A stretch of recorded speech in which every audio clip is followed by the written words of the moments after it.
You wake up on a morning, it's cold, it's wet, it's dark, you've got no cartilage in your knee, you've got shitty shorts, whatever it is that's the issue today. Keep talking. You've got these problems, right? I need you to keep talking about what you were just saying. It's warm on the couch. Your missus says stay in bed. It's comfy. It's cozy. You've got work later on. You had an argument last night. You're slightly hungover. Cause I know every motherfucker ain't gonna do what I'm gonna do. So this is how you level up. That's how you level up. I know there's a whole bunch of people with that right there. That fires me up. That makes me fucking happy what you just said. That brings joy to my life right there. Why? Because I know there's so many people that have the ability and just refuse to get off that couch. Refuse to study a few more hours. Refuse to go deeper, to go further. And that's where I gain the advantage. It's so easy to be great nowadays, my friend, because most people are weak. Most people don't want to go to that extra mile. Most people don't want to find that extra because it sucks. It's miserable. It's lonely. You talk about that you were kind of, lonely by yourself. I was the same way. And that used to hurt me growing up. Now I fucking thrive in that shit. That's the only place to be.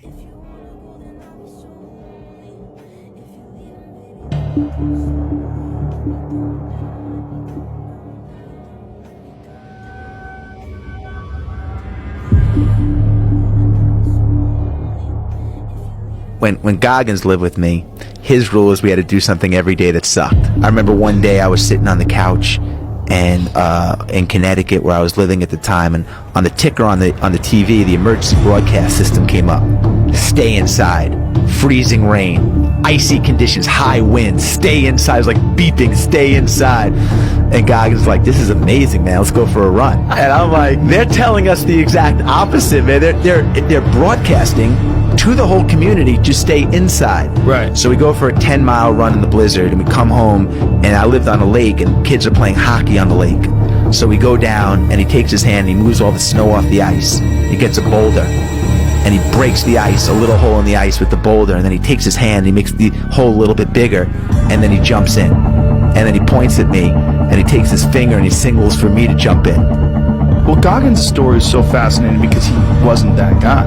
He was fat and out of shape and unmotivated and lazy, and, talked openly about the first time he ran. Like, he quit. He ran about 3/4 of a mile, I think he said, and quit, and he was exhausted, and just drinking milkshakes and all fucked up.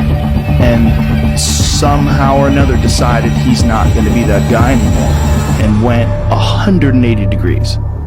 And became this intensely motivated Iron Man. And that's why I talk about the warrior mentality. And that's why so many people are lost when I start talking. You have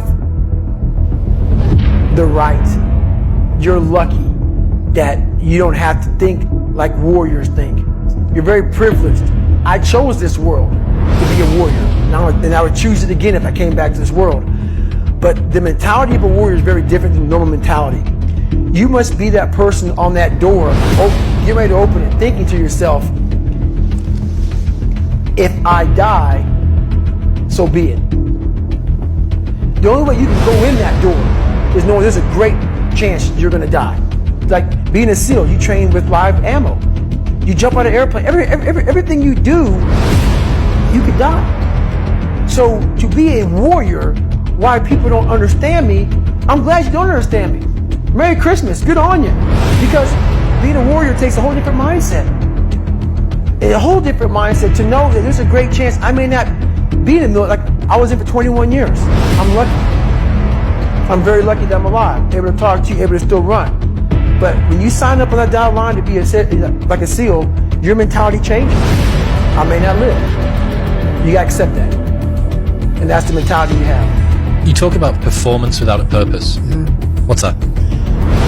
So, like, for instance, let's say you have no races. Let's say you have no classes, no nothing. There's no purpose in your life.